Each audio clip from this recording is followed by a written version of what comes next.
Astaghfirullah. Assalamualaikum warahmatullahi wabarakatuh.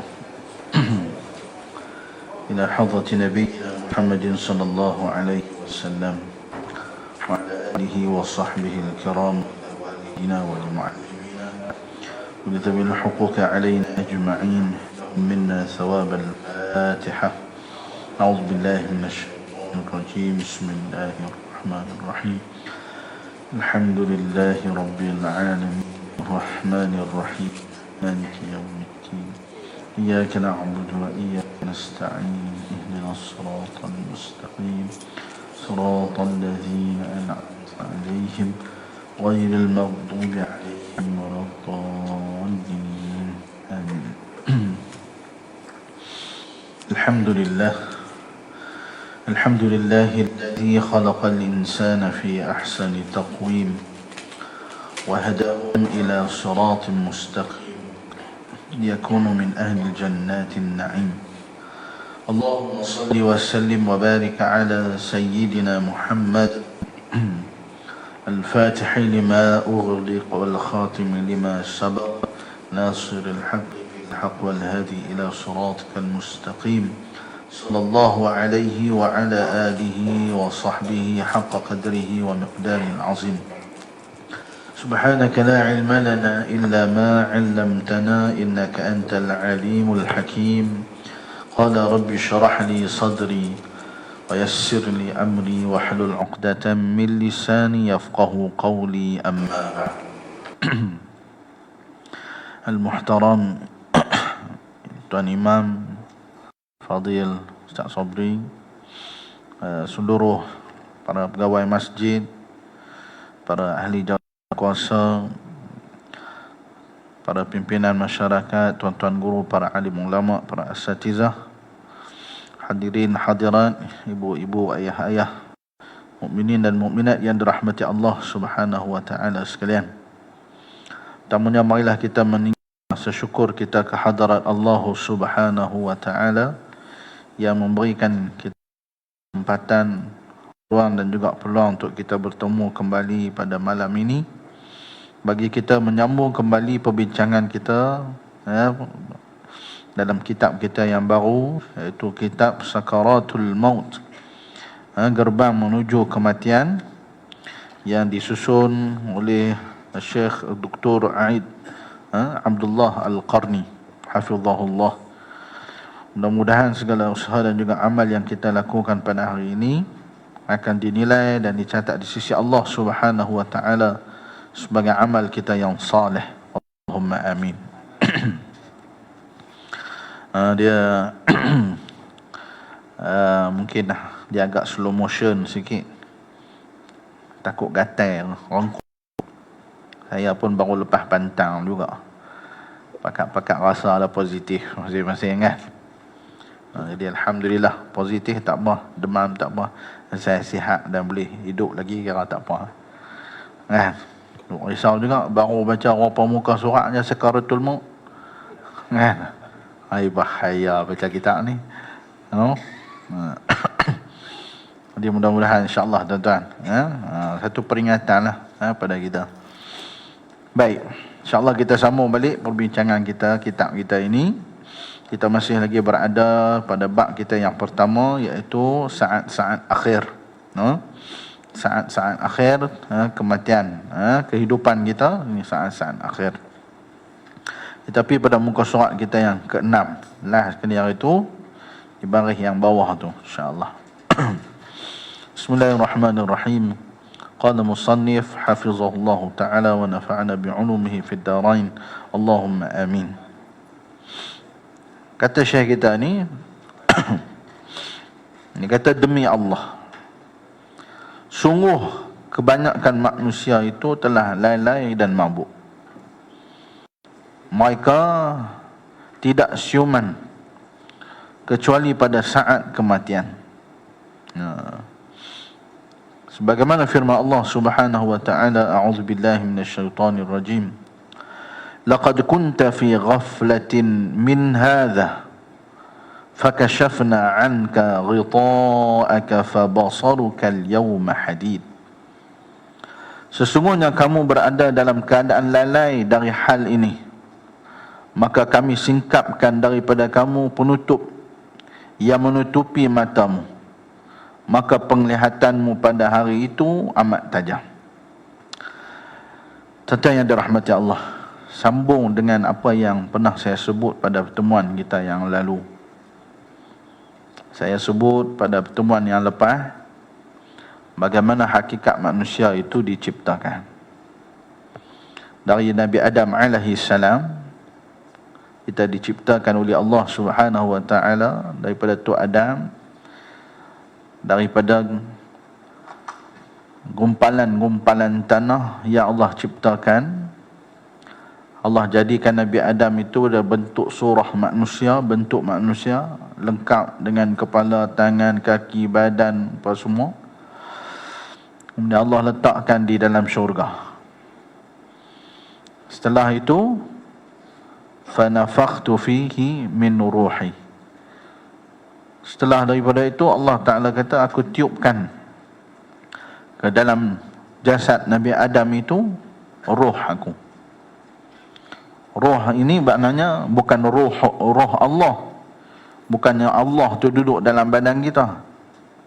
Yang ni yang disilap faham oleh sebahagian daripada golongan yang telajak mengaji. Dia kata duduk dalam badan kita ni adalah Allah. Jadi kita ni Allah.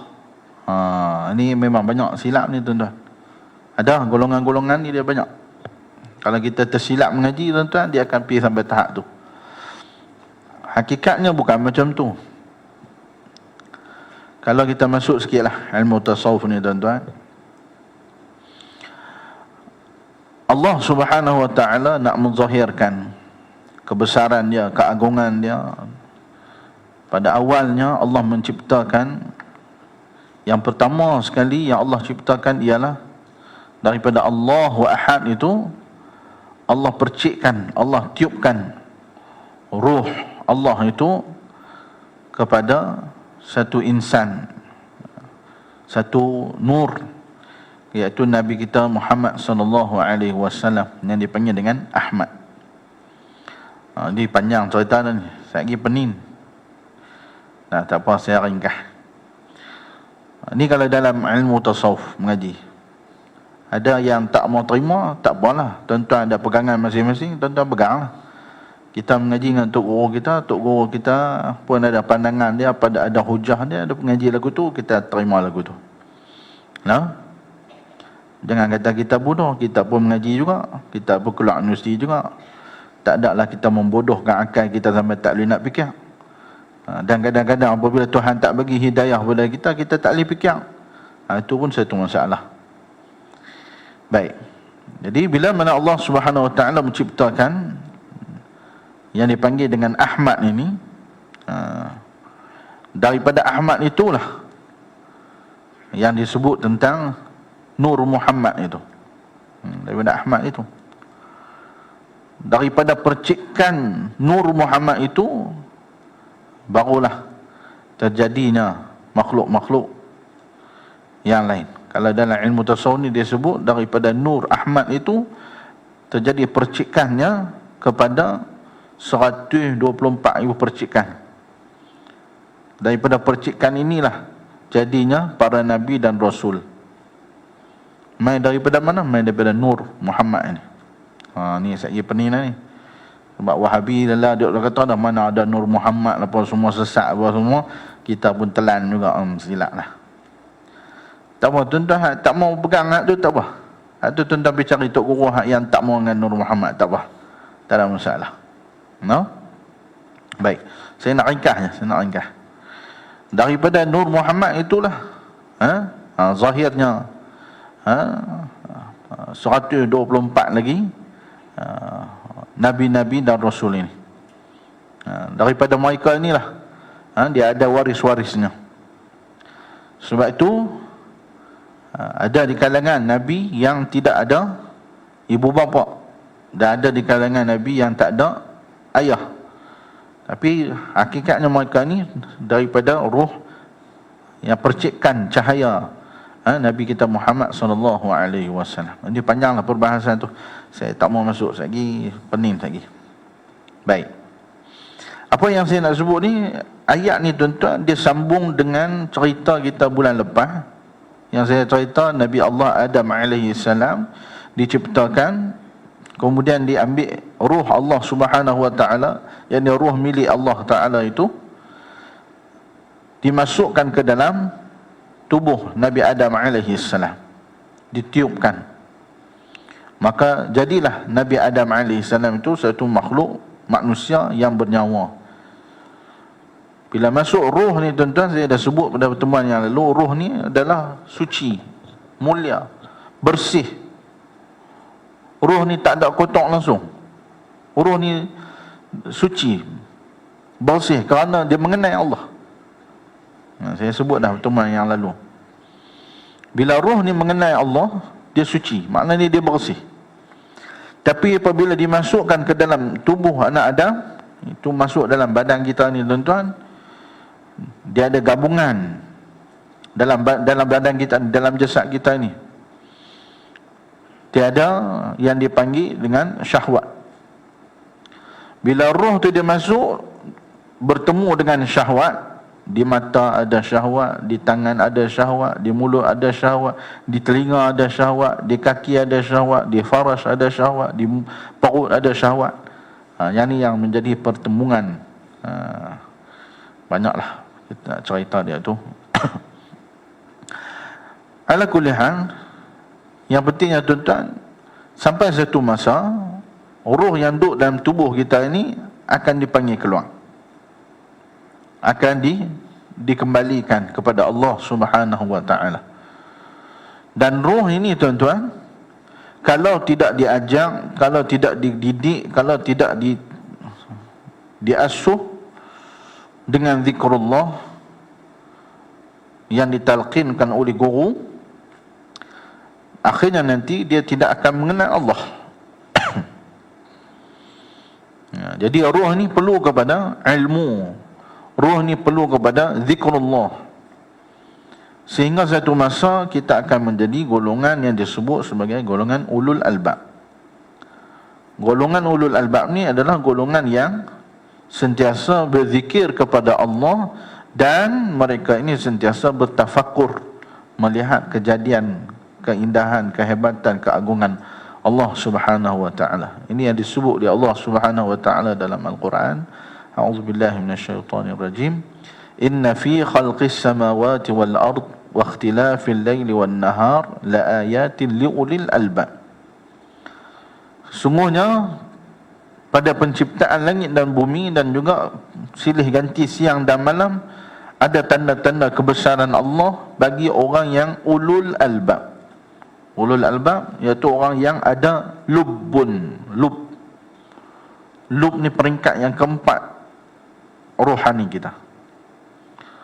Dia lebih tinggi daripada akal, dia lebih tinggi daripada qalbu, dia lebih tinggi daripada sir, pada lub. Lubbun itu, orang yang ada lub itu, itulah dipanggil ulul albab. Siapa orang ulul albab ni? Alladzina yadhkuruna Allaha qiyaman wa qu'udan wa ala junubihim. Mereka ni sentiasa berzikir kepada Allah, sama ada duduk, berdiri, tidur baring, sentiasa mereka ni zikir, ingat kepada Allah. Macam mana boleh berzikir sampai tidur baring pun boleh zikir? Ini sampai satu tahap sama sebagaimana para Nabi dan Rasul, mereka ni tidur mata mereka tapi hati tidak tidur. Allah yang menjadikan mereka tak tidur. Ulul albab pun akan jadi sampai macam tu tahapnya. Wa ala junubihim wa yatafakkaruna fi khalqis samawati wal ard. Zikir saja ke? Tak, mereka juga yatafakkaru, berfikir tentang kejadian yang Allah ciptakan langit dan bumi ini.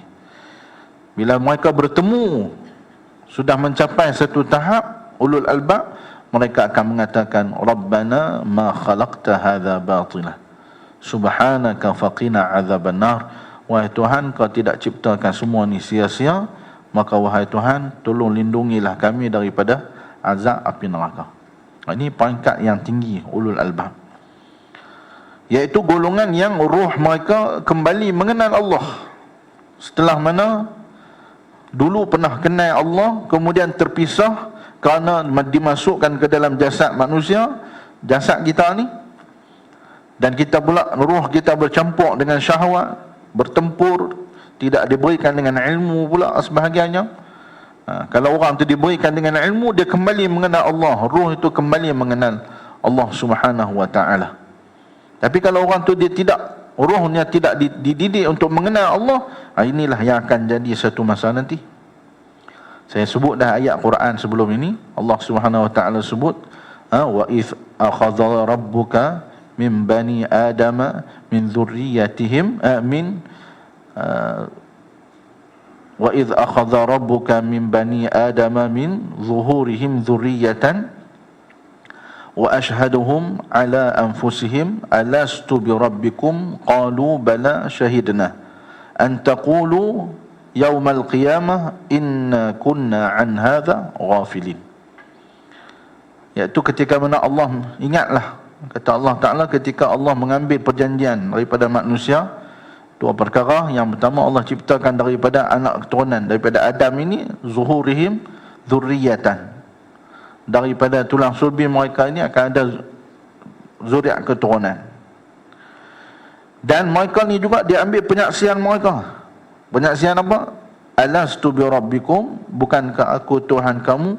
Mereka berkata, kita yang berkata masa tu, ruh kita berkata, bala syahidna, bahkan ya Allah, engkau lah Tuhan kami menyaksikan. Kenapa Allah ambil perjanjian ini?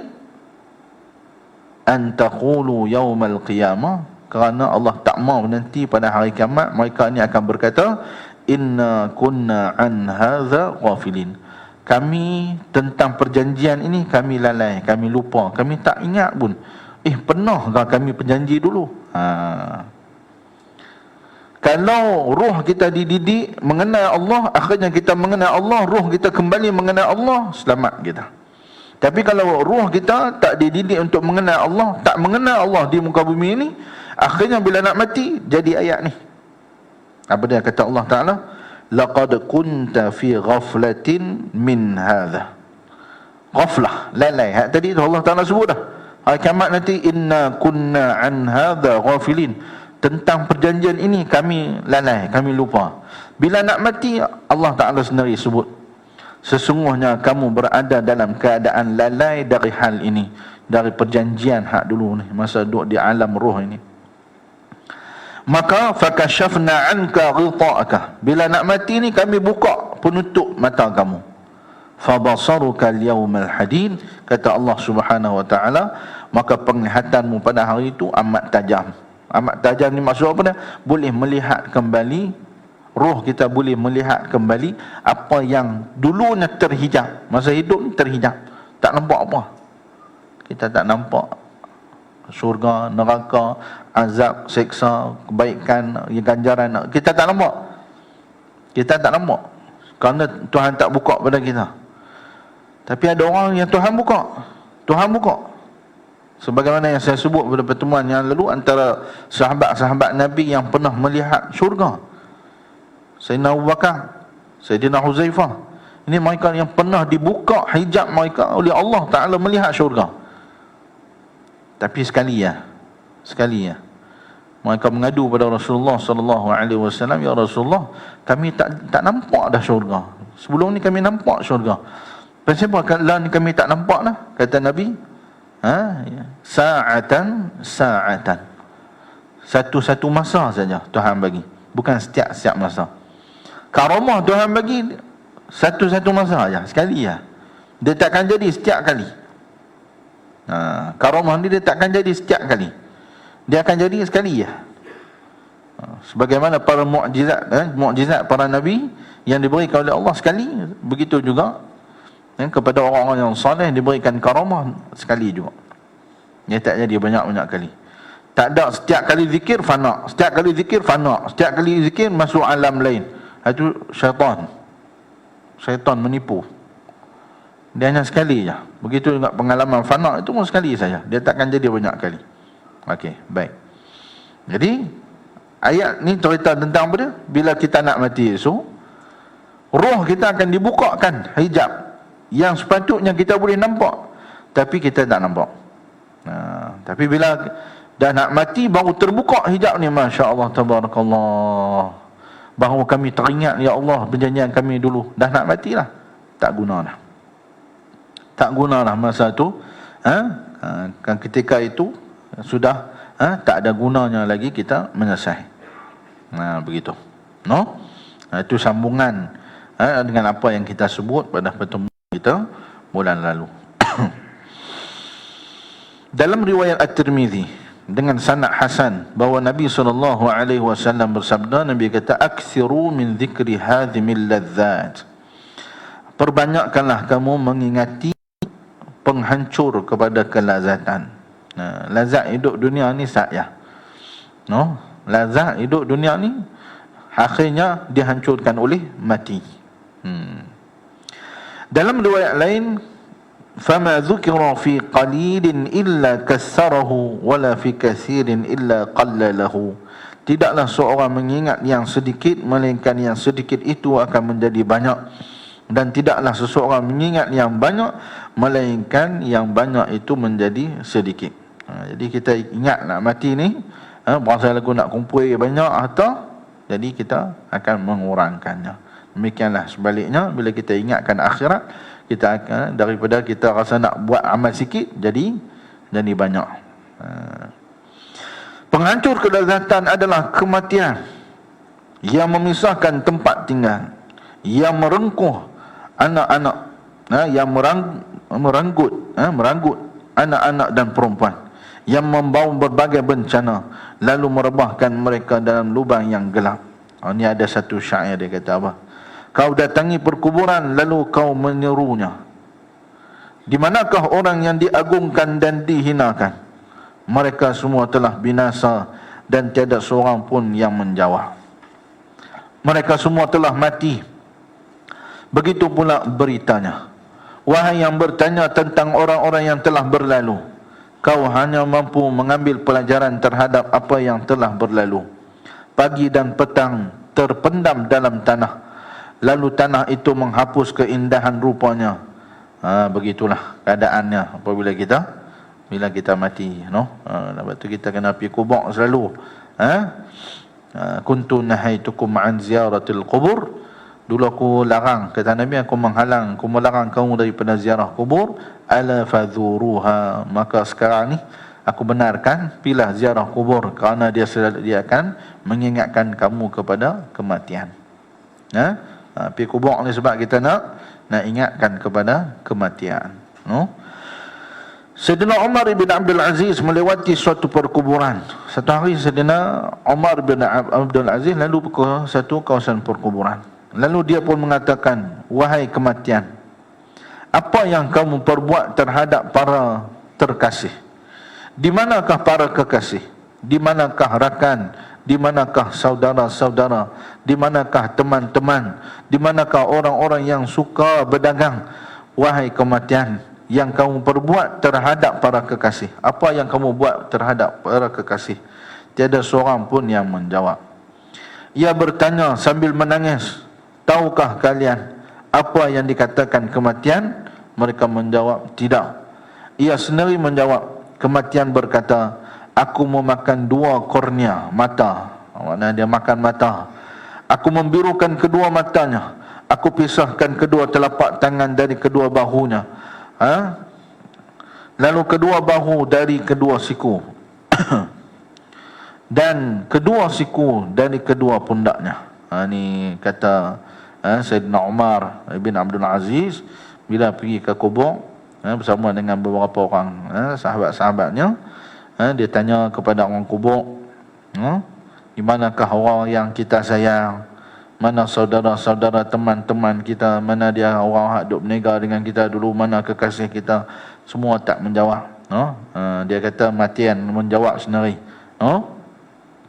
Bahawa kematian itu memakan jasad kita, memisahkan tubuh badan kita dan sebagainya.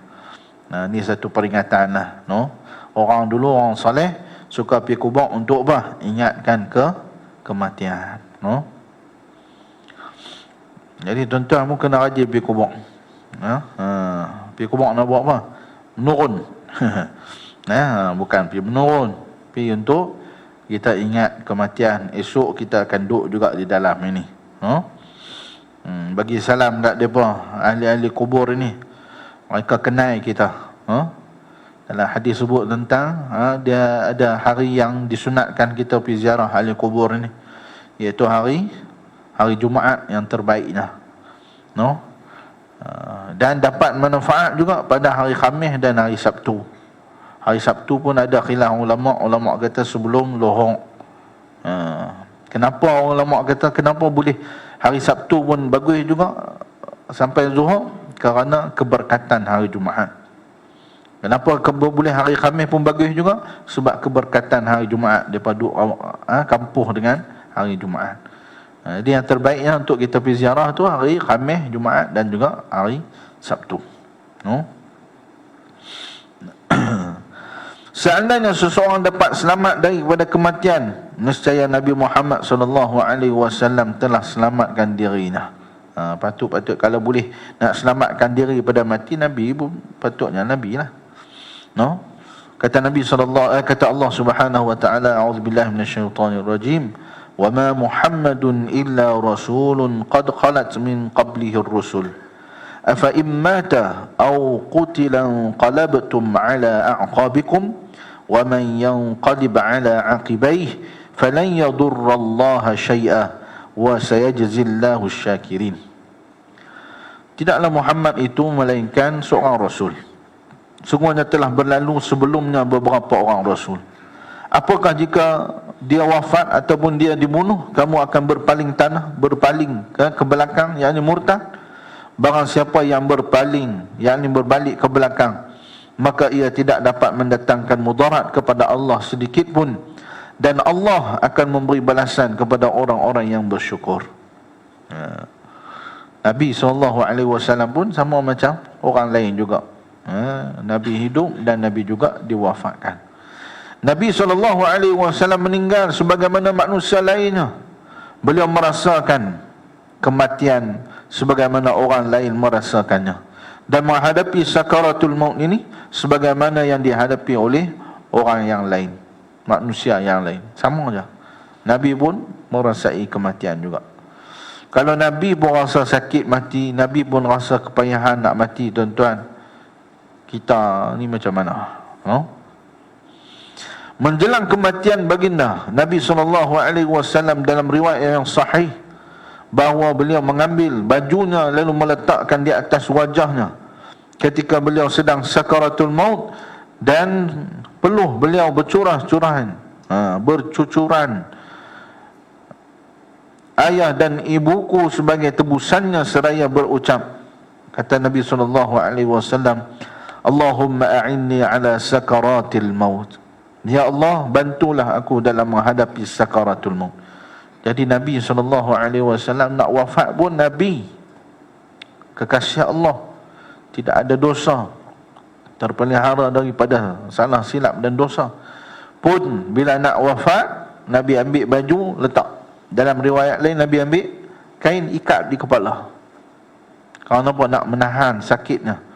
Bahkan Nabi mendoakan, Nabi doa kepada Allah, ya Allah, tolong bantu aku dalam menghadapi sakaratul maut. Allahumma hawin alayya sakaratil maut, la ilaha illallah, inna lil mauti la sakaratin. Allahumma hawin alayya sakaratil maut. Ya Allah, ya Tuhan, mudahkanlah sakaratul maut kepada aku. Tiada Tuhan yang berhak disembah melainkan Allah. Sesungguhnya kematian itu memiliki saat-saat sakarat. Kata Nabi SAW, ni maknanya Nabi tegas. Nabi menegaskan bahawa nak mati ni ada sakaratnya. Nak mati ni ada kemabukannya. Beratnya nak mati ni, tuan-tuan. Allahu Akbar. Mau tak berat, tuan-tuan? Roh duduk dalam badan sekian lama, daripada kecil membesar sampai berapa puluh tahun, tiba-tiba nak berpisah.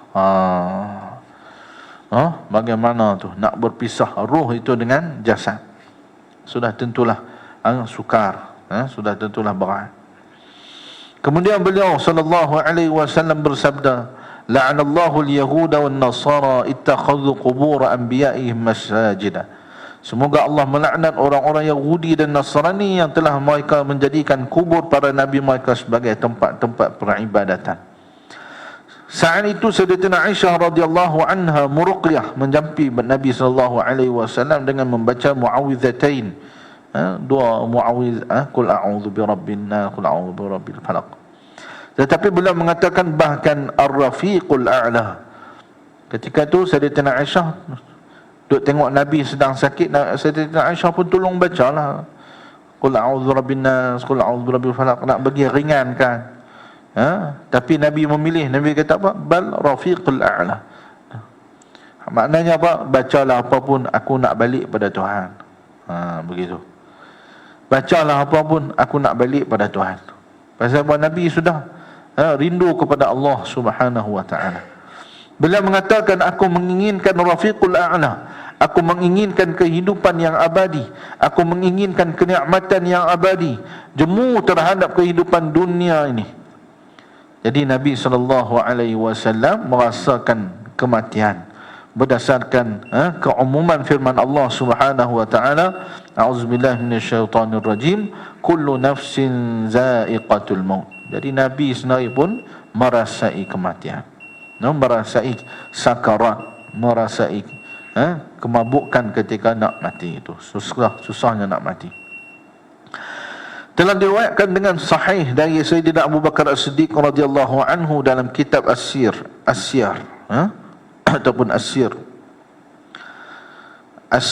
Sirah, bahawa tak kala ia sedang sakarat, datanglah putrinya Sayyidatina Aisyah As-Siddiqah binti As-Siddiq radhiyallahu anha yang dibebaskan dari 7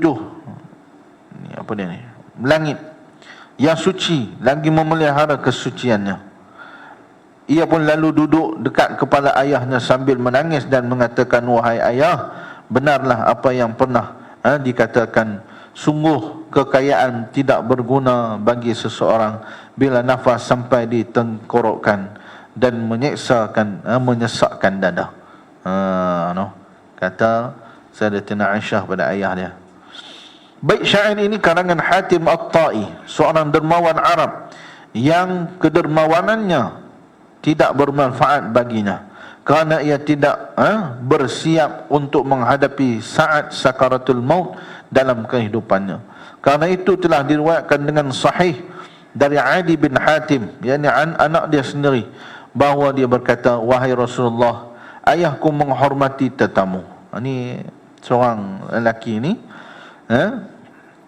dia tak bersiap untuk kematian. Jadi anak dia pun tanya kepada Nabi sallallahu alaihi wasallam, ya Rasulullah, tengok perangai pak aku bagus ya Rasulullah. Ayahku menghormati tetamu, menanggung beban dan membantu orang-orang yang menuntut kebenaran. Apakah semua itu bermanfaat baginya di sisi Allah?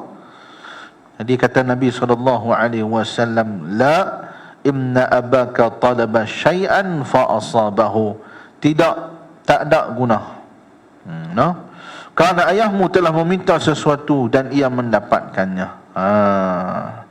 Ini orang yang beramal bukan kerana Allah Subhanahu wa ta'ala, beramal kerana nakkan sesuatu, maka dia dapat apa yang dia nak. Kerana itu Allah Subhanahu wa ta'ala sebut, Allah kata apa? A'udzubillahi minasyaitonir rajim, wa qadimna ila ma 'amilu min 'amalin faja'alnahu haba'an manthura. Dan kami hadapi segala amal yang mereka kerjakan itu, lalu kami jadikan, Allah bagi tunjuk, qadimna, kami bawa mai tunjuk pada mereka segala amalan yang mereka buat di dunia dulu, tapi Allah jadikan apa semua amalan itu, faja'alnahu haba'an manthura, kami jadikan amal itu baginya hanya bagaikan debu yang berterbangan, tak ada guna. Itu amalan yang dibuat kerana manusia ataupun kerana sesuatu benda yang lain daripada Allah, di akhirat nanti hanya menjadi sia-sia, sebagaimana Allah kata tadi, hanya menjadi debu-debu yang berterbangan. Rugilah tuan-tuan.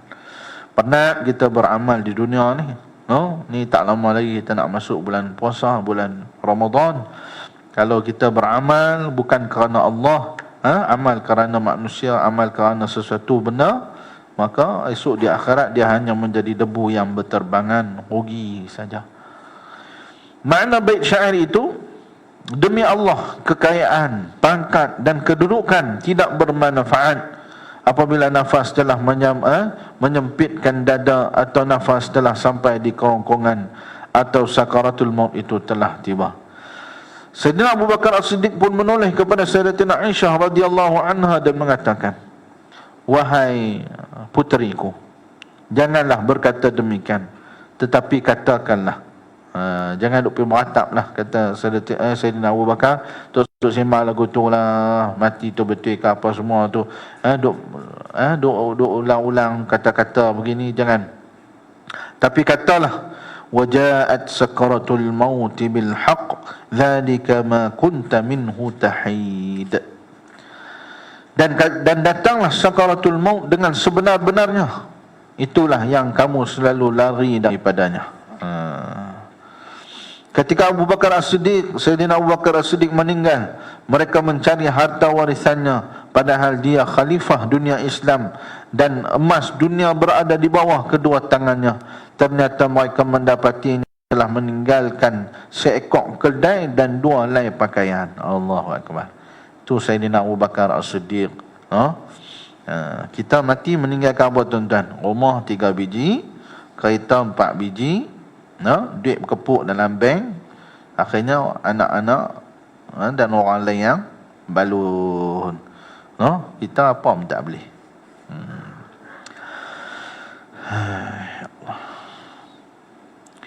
Ia mengatakan dalam wasiatnya, kafanilah jasadku dengan satu pakaian itu dan kirimkan keldai berikut satu pakaian lainnya kepada Umar ibn Al-Khattab, khalifah yang akan menggantikan aku, serta katakan kepadanya, wahai Umar, bertakwalah kepada Allah, janganlah sampai Allah menjatuhkanmu seperti kejatuhanku ini. Allahu Akbar. Dia baca ni pening sikit lah bahasa dia terjemah ni tuan-tuan. Saya baca dalam kitab Arab dia ni, lain sikit lah maksud dia. Dia cerita Sayyidina Abu Bakar ketika wafat hanya meninggalkan keldai dan beberapa helai pakaian saja. Jadi dia wasiat, dia tulis, kalau aku mati ni, bagi kat khalifah yang baru, Sayyidina Umar, pergi bagi kat dia. Abang dia tulis dalam tu, tulis bacaan ataupun dia punya wasiat dia, wahai Umar, bertakwalah kamu kepada Allah, jangan jadi rugi macam aku. Ni ayat rendah diri, ayat tawadhu. Kedai dan pakaian tersebut sampai kepada Sayyidina Umar radhiyallahu anhu. Lalu ia pun duduk sambil menangis dan mengatakan, engkau telah memenatkan para khalifah sesudahmu, wahai Abu Bakar. Dia kata apa? Penatlah siapa jadi khalifah selepas kamu, wahai Abu Bakar. Pasal apa? Pasal kamu jadi khalifah yang pertama, wafat pun hanya meninggalkan sekok keldai dan juga beberapa pakaian.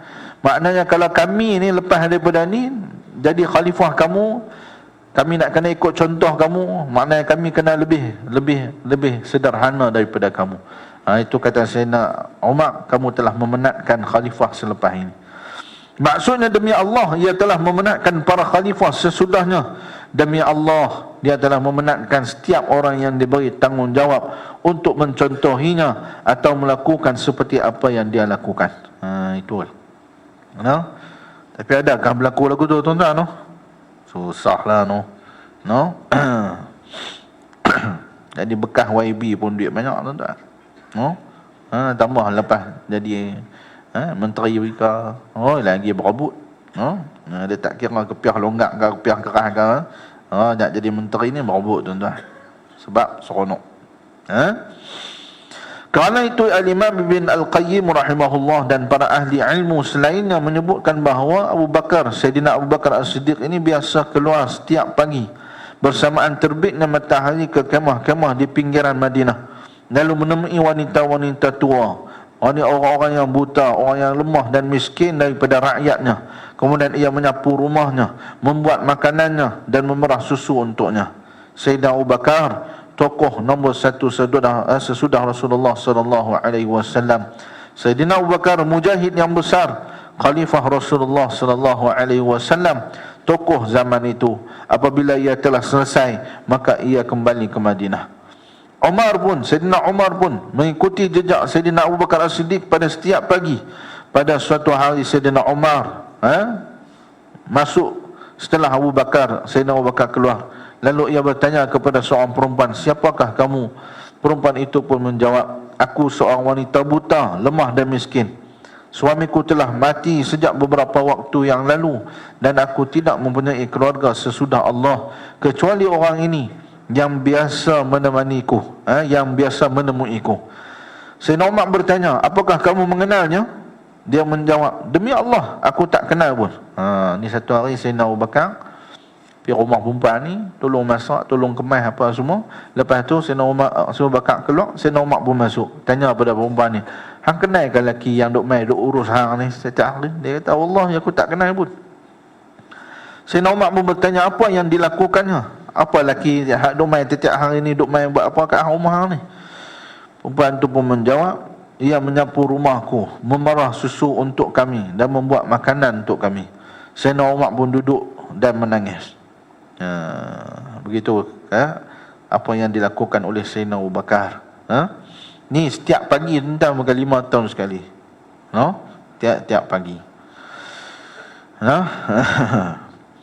Semoga kesejahteraan terlimpah atas Sayyidina Abu Bakar, dan semoga Allah meridainya dalam golongan orang-orang yang benar, serta Allah mengumpulkan kami dengannya di negeri kemurahan Tuhan, pencipta alam itu. Ni nak berhenti tamat mana ni, kita baca sikit lagi dah. Dia nak mula gatai dah ni. Itulah kematian yang tiada tempat berlindung dan berlari darinya. Di mana pun seseorang diturunkan dari kehidupannya, di situlah ia dinaikkan, yakni di keranda kematian. Panjang tuan-tuan cerita. Ni semua ni cerita mati ya tuan-tuan.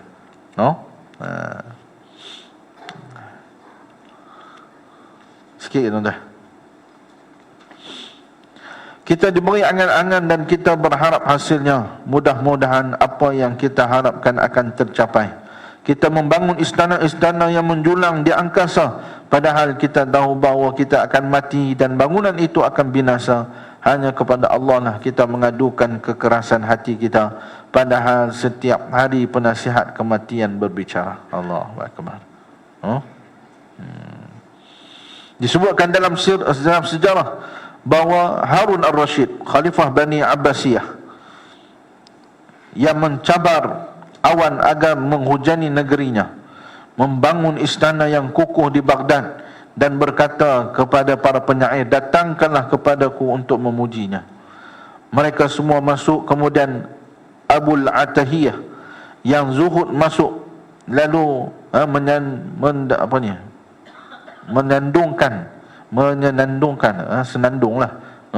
mendendangkan sebuah qasidah buat Harun. Dia kata, "Hiduplah selagi mana engkau masih sihat dalam naungan istana yang megah." Harun pun berkata, "Kerana senang dan girang, teruskan lagi." Ia pun melanjutkan lagi. Dia kata, "Segala yang anda inginkan terpenuhi, baik di waktu petang maupun di waktu pagi." Dia kata, "Teruskan." Dia pun teruskan lagi. "Ketika jiwa nafasmu telah menyesak di dada, di situlah engkau tahu secara meyakinkan bahawa anda tidak lain hanyalah terpedaya." Itu dia. Bila dengar itu baru khalifah terkejut. Khalifah pun menangis sehingga tidak sedarkan diri. Allahu Akbar. Dia amal orang dulu kalau nasihat, mereka akan menangis sampai tak sedar diri. Ketika Sayyidina Umar bin Al-Khattab radhiyallahu anhu menjelang kematiannya, dan anda mengetahui bagaimana kematian Sayyidina Umar, para sahabat meninggal, antara sebagai siddiq, yakni orang yang benar, dan ada juga yang gugur sebagai syahid. Adapun kebanyakan orang yang mati dari golongan yang hidup berpoya-poya, maka ia mati keadaan tidak baik. Ia sebagai syahid kepada makanan dan harta benda. Allah Akbar. Makanan, dan tahukah anda apakah makanan itu? Juga harta, dan apakah harta itu?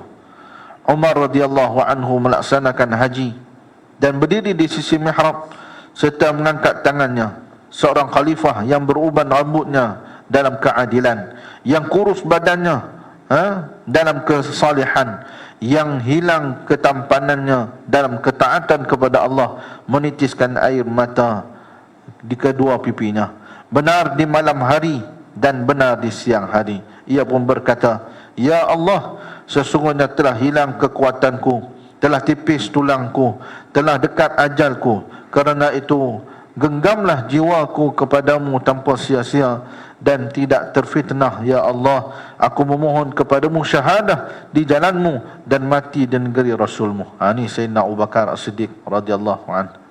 Sayyidina Umar doa kepada Allah supaya dapat syahid dan juga mati di bumi Madinah. Cukuplah takat tu tuan-tuan, dia mula nak kata dah.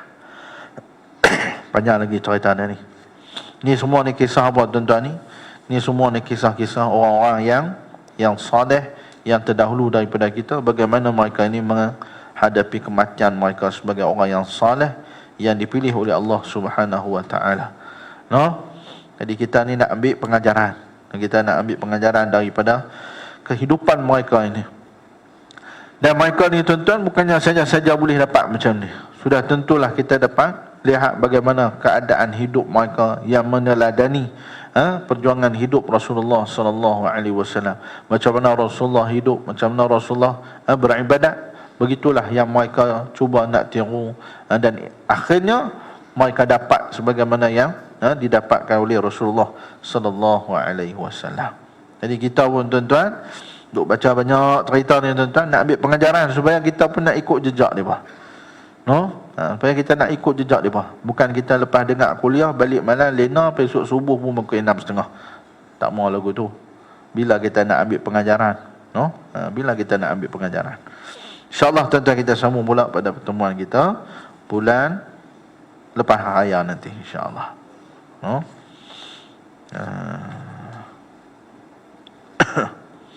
Ni semua cerita orang-orang soleh. Nanti akan sampai pula lepas ni cerita orang-orang yang lalai pula, orang yang leka. Macam mana keadaan mati mereka, orang yang leka. Kita dengar cerita ni semua, hak awal ni semua cerita orang soleh mati. Lepas ni kita akan tengok pula cerita orang-orang yang tidak melakukan persediaan untuk mati. Wallahu a'lam bis-shawab. Al-Fatihah. A'udzubillahi minasyaitonir rajim. Bismillahirrahmanirrahim. Alhamdulillahirabbil alamin. Arrahmanir rahim. Maliki yaumiddin. Iyyaka na'budu wa iyyaka nasta'in. Ihdinas siratal mustaqim. Siratal ghairil maghdubi 'alaihim waladdallin. Amin. Bismillahirrahmanirrahim. Alhamdulillahi rabbil alamin. Wassalatu wassalamu ala asyrafil anbiya'i wal mursalin sayyidina Muhammadin wa ala alihi wa sahbihi ajma'in. Allahumma anfa'na bima 'allamtana wa 'allimna ma yanfa'una wa zidna 'ilma. Allahumma arzuqna fahman nabiyyin wa hifzal mursalin wa ilhamal malaikatil muqarrabin wa hadina ila siratikal mustaqim. Allahumma nawwir qulubana bi nuri hidayatik kama nawwartal arda bi nuri syamsika abadan abada ya arhamar rahimin. اللهم ربنا آتنا في الدنيا حسنة وفي الآخرة حسنة وقنا عذاب النار. وصلى الله على سيدنا محمد وعلى آله وصحبه أجمعين والحمد لله رب العالمين. سبحانك اللهم وبحمدك نشهد أن لا إله إلا أنت نستغفرك ونتوب إليك. بسم الله الرحمن الرحيم. والعصر إن الإنسان لفي خسر إلا الذين آمنوا وعملوا الصالحات وتواصوا بالحق وتواصوا بالصبر. صدق الله العظيم. Tuan-tuan, sebelum saya lupa tuan-tuan, ni ada sumbangan. Mohon sumbangan untuk disampaikan kepada mangsa-mangsa banjir di Kelantan. Tuan-tuan, kita alhamdulillah bulan ni tak apa banjir, jadi sahabat-sahabat kita ni banyak yang diuji dengan banjir di Kelantan tuan-tuan. Ada tabung yang diletakkan di depan pintu masuk belah kanan belah kiri pun ada dua-dua. InsyaAllah tuan-tuan sama-sama kita pakai bagi sumbangan insyaAllah. Wallahu a'lam. Assalamualaikum warahmatullahi wabarakatuh.